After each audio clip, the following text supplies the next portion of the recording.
Salam dostlar. Bu dəfə sizə Kopenhagenə getdiyimiz 2 günlük səfərimizdən danışacağım. Bu 2 gün ərzində haralara getdik, nələr gördük, harda yemək yedik və harda qaldıq, hamısını sizinlə bölüşəcəm. Gəlin birlikdə bu səyahətə başlayaq. Kopenhagen səfərimiz başladı. İlk olaraq Tallinn hava limanına gəldik. Çəkin işlərimizi həll etdikdən sonra biraz duty free hissəsində gəzdik. Mağazalara baxdıq. İndi isə artıq qapıya tərəf gedirik çünki uçuşa çox az qalıb.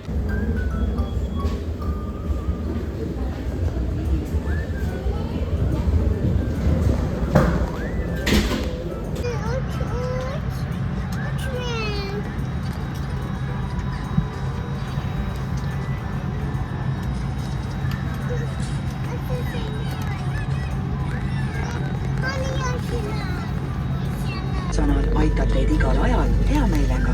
Palun andke meile teada, kui teil on küsimusi või vajate abi. Täname teid, et lendate täna meiega. Loodame, et teil on...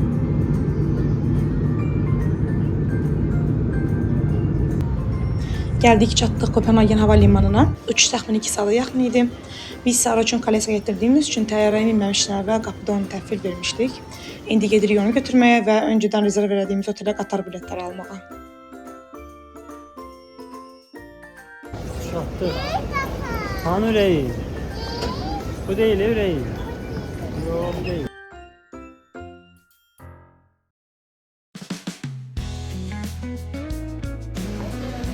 Havalimanının çıxışında DSP adında qatara bilet almaq üçün avtomat maşınlar vardı və biz də üçümüzə bilet aldıq oradan. Qatar gəldi artıq və biz yola düşdük.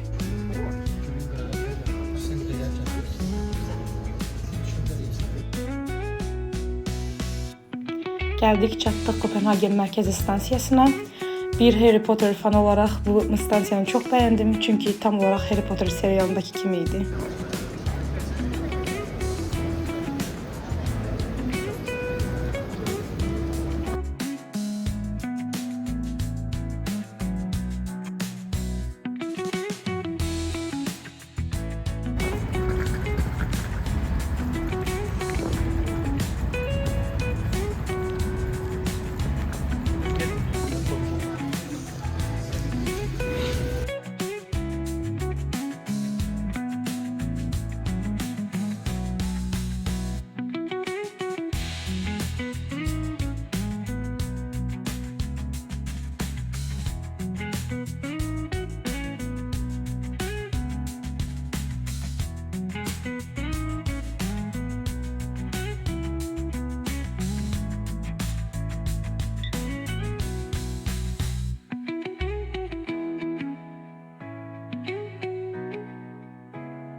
Və nəhayət ki, otelimizə çatdıq. Otelin yeri çox yaxşı yerdə yerləşirdi. Şəhərin ən önəmli yerlərinə yaxın idi.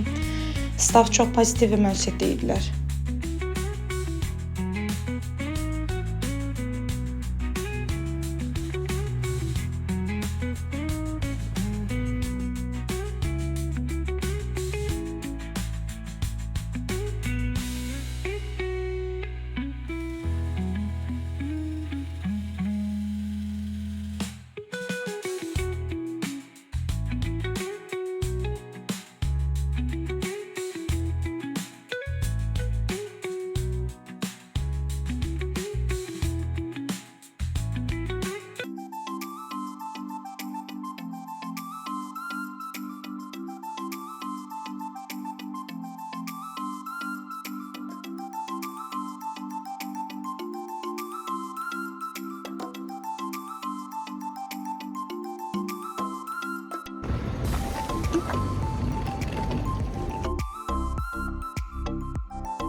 Otelde yerləşdikdən sonra yaxın ərazidə bir market tapmaq istədik. Elə çox uzaqda olmayan Netta adlı bir market vardı.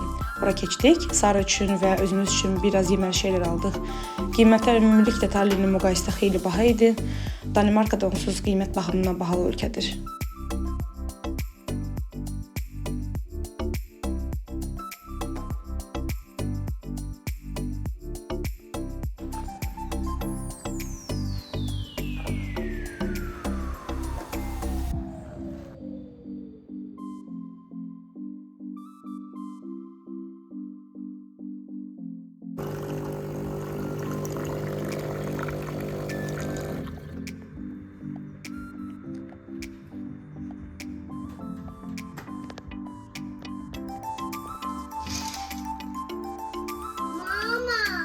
Ay can,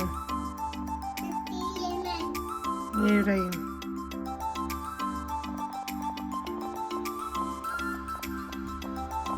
Səhər durduq və səhər yeməyi üçün resepsiyondan kart aldıq. Adam başı təxminən 15 euro idi. Səhər yeməyi mənə çox xoşuma gəldi. Həm çeşid çox idi, həm də limitsiz idi. Günə başlamaq üçün əla ideya oldu.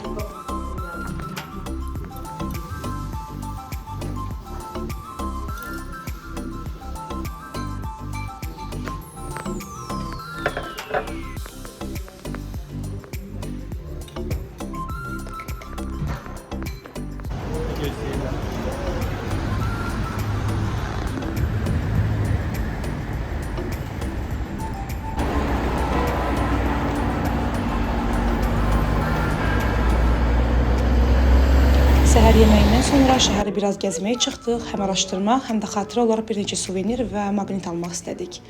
Köhnə şəhər isə Stroget adlanırdı və həqiqətən çox gözəl idi. Binalar rəngarəng, təmiz və səliqəli idi. İnsana gəzdikcə xoş verirdi.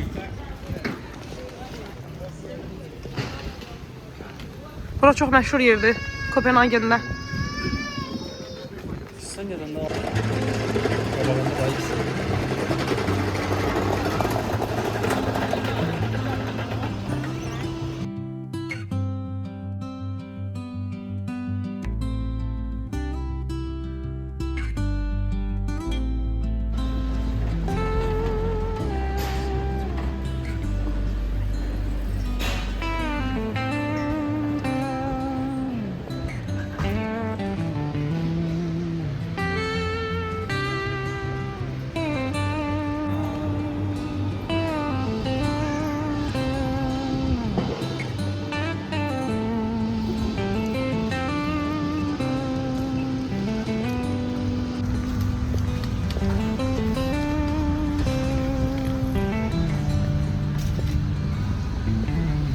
Və nəhayət gəlib çatdıq Kopenhagenin ən önəmli və ən məşhur yerlərindən biri olan Nyhavna.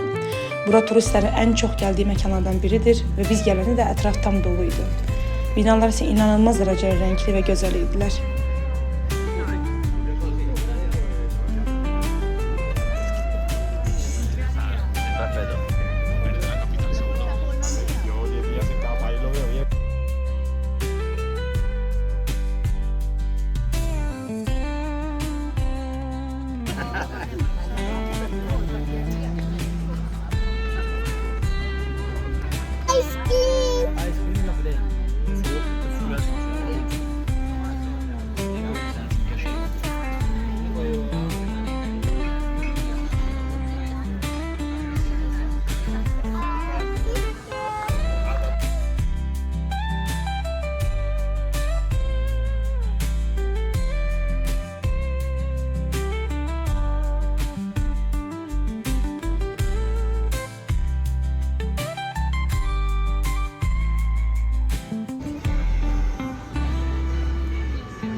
Bu şəhərdə ən çox xoşuma gələn şeylərdən biri küçələrdəki velosiped bolluğu oldu.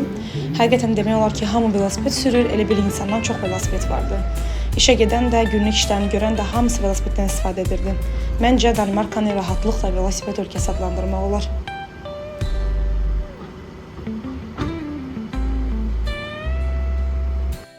Və növbəti görməli yerimizə gəlib çatdıq. Rosenborg Castle. Rosenborg Castle Kopenhagendə yerləşir və 17-ci əsrdə 4-cü Kristian tərəfindən inşa edilmişdir. İçində Danimarkanın taxt tacları və kral ailəsinə aid digər qiymətli əşyalar, Crown Jewels saxlanılır.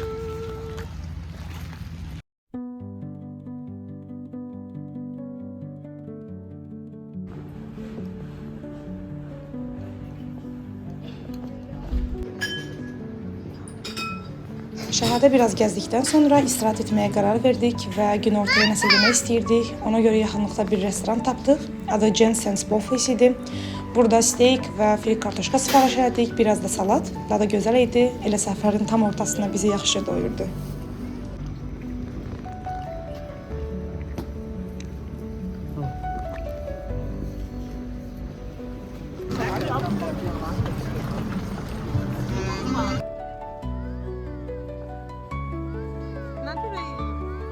Kopenhagenə gəlməmişdən əvvəl biraz narahat idim, çünki düşünürdüm ki, Christmas marketlər hələ açılmayıb və biz onları görə bilməyəcəyik.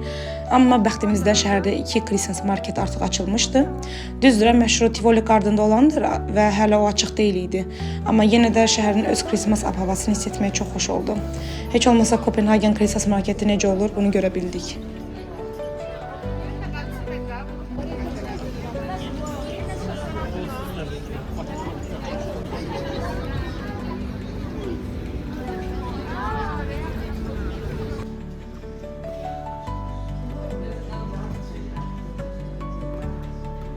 Artıq Kopenhagendə ikinci günümüz idi. Səhəri yenə oteldə gözəl bir səhər yeməyi ilə başladıq. Daha sonra şəhərə çıxıb gəzməyə davam elədik, çünki hələ görmək istədiyimiz şeylər qalmışdı. Yeni məkanlar kəşf etmək üçün yola düşdük. İndi gedirik Christiansborg Castle var ora. Düşünürəm ki, buradır. Görək, kartda bizi aparır. Və növbəti dayanacağımız Christiansborg Tower oldu. Bu qala həqiqətən inanılmazdır. Struktur mənə çox təsir elədi. Hər detalında bir tarix havası hiss olunurdu. Christiansborg Tower Kopenhagendəki Christiansborg Palace kompleksinin hissəsidir və 106 metr hündürlüyü ilə şəhərin ən yüksək qülləsidir. Giriş pulsuz idi. Qüllə həm tarixi baxımından maraqlıdır. Saray və parlament binası kimi fəaliyyət göstərən kompleksdə yerləşir. Bu saray 3 dəfə yenidən inşa olunub. İlk saray Kral 4-cü Kristian üçün tikilmişdi. Məqsəd Danimarka kral ailəsinin yeni və möhtəşəm iqamətgahını yaratmaq. İkinci saray yanğın və zərər səbəbindən əvvəlki saray dağıldıqdan sonra yenidən tikildi. Hazırki 3-cü saray isə tarix kompleksinin qorunması və modern parlamentin tələblərinə uyğunlaşdırılması məqsədilə tikildi.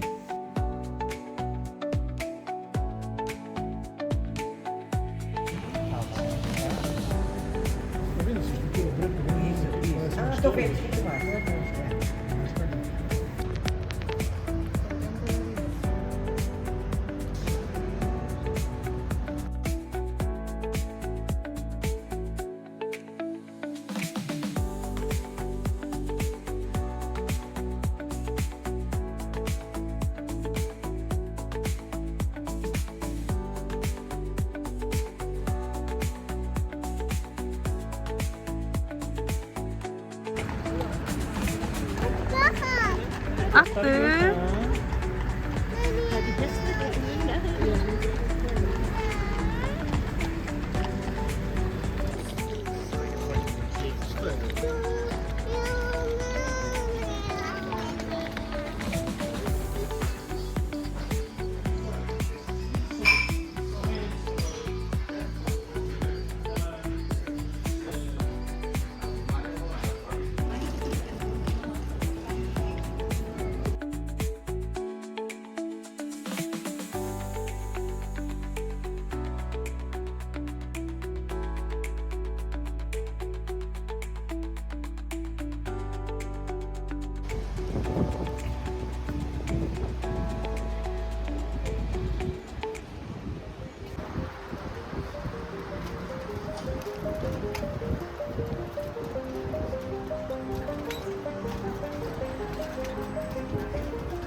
Sonuncu günümüz idi və otelle vidalaşdıq. Daha sonra Qatar stansiyasına doğru yol aldıq. Çünki biletləri oradan almalıydıq və hava limanına gedəcəkdik. Biletləri DSB avtomat maşından aldıq. Çox rahat və sadə bir sistemi var idi. İlk öncə qeyd etdiyim kimi. Biz Line 3 yazılmış hissəyə getdik. Çünki hava limanına gedən qatar oradan çıxırdı. Yuxarıdakı tablolarda 3, 4, 5, 6 kimi göstərişlər vardı. Biz 3, 4-dən seçdik. Çünki biletdə bizim üçün Line 3 yazılmışdı. Sara, ne oldu? Uy.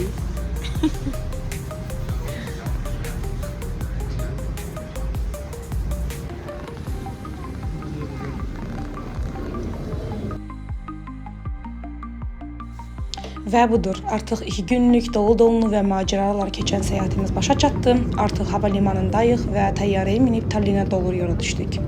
Ümid edirəm ki, bu vlog sizə xoş gəldi və faydalı oldu. Növbəti vloglarda görüşənədək.